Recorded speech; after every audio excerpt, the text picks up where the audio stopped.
This red box was donated to the Australian Opal Centre's collection in 2009. It contains what may be the strangest and most human object in the collection, a set of false teeth made from opal.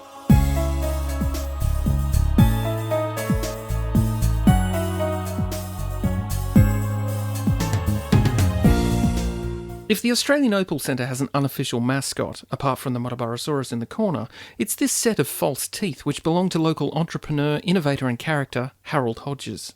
Harold's biggest claim to fame, apart from his opal teeth, was bringing an unexpected form of public transport to the small mining community of Lightning Ridge in the 1960s. I spoke to Barbara, secretary of the Lightning Ridge Historical Society and member of the Opal Teeth Club, about Harold and his legacy.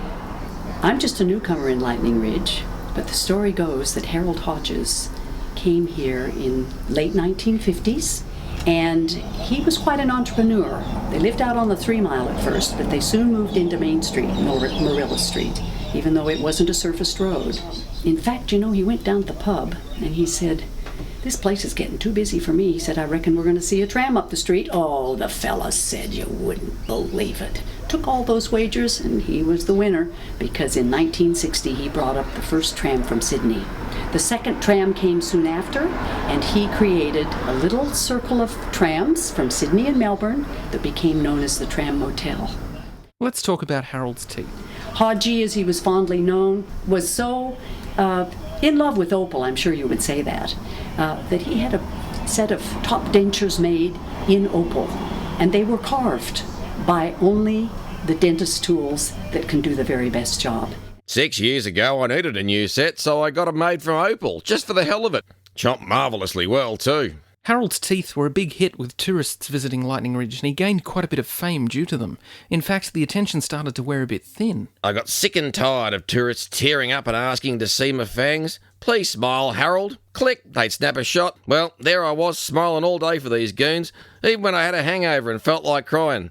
So, I gave them to the pub, where the tourists can see them without bothering me. There's a bit of controversy and rumour surrounding Harold's teeth. Some stories suggest that these are not the genuine teeth, but as several of the teeth have been replaced over the years, the appearance of the denture has changed from early photographs. Today, after several decades, some were broken, some have cracked. So some of them are a little bit inlaid, they're sort of flat. They're no longer the original teeth, because they aren't the most beautiful things you ever laid eyes on, but they certainly get your attention. Harold passed away in 1983. After his death, his wife Debbie retrieved his opal teeth from the Diggers Rest Hotel, and for 20 years a rumour persisted that they'd been stolen.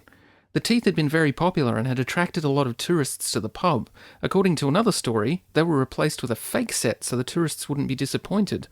The teeth, fake, real or otherwise, were not in the Diggers Rest Hotel when it burned down in 2006.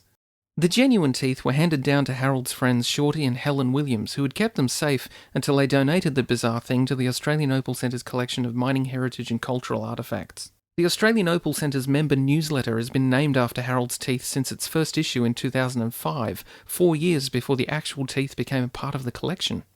They're the only set of opal teeth in the whole bloody universe. Haven't worn anything else since, and I'm not going to. They may have been a unique set of teeth in 1977, but in 2016 there are a few more members of the Opal Teeth Club, including Barbara from the Lightning Ridge Historical Society. And I even have an opal tooth. And how do people respond to it? Especially small children. When I smile big, they catch a glimpse of the opal. And they are so exhilarated and so thrilled. But every once in a while an adult will spot it too. And it's still that thrill of discovery that brings me pleasure. Harold Hodges' opal teeth are on display at the Australian Opal Centre's showroom in Marilla Street, Lightning Ridge. The Australian Opal Centre has an extensive collection of opal mining heritage items, opal and opalised fossils from the age of dinosaurs. Opal teeth is just the beginning. If you liked this video, feel free to subscribe as we'll be exploring more of the Australian Opal Centre's amazing collection in future videos. Thank you for watching.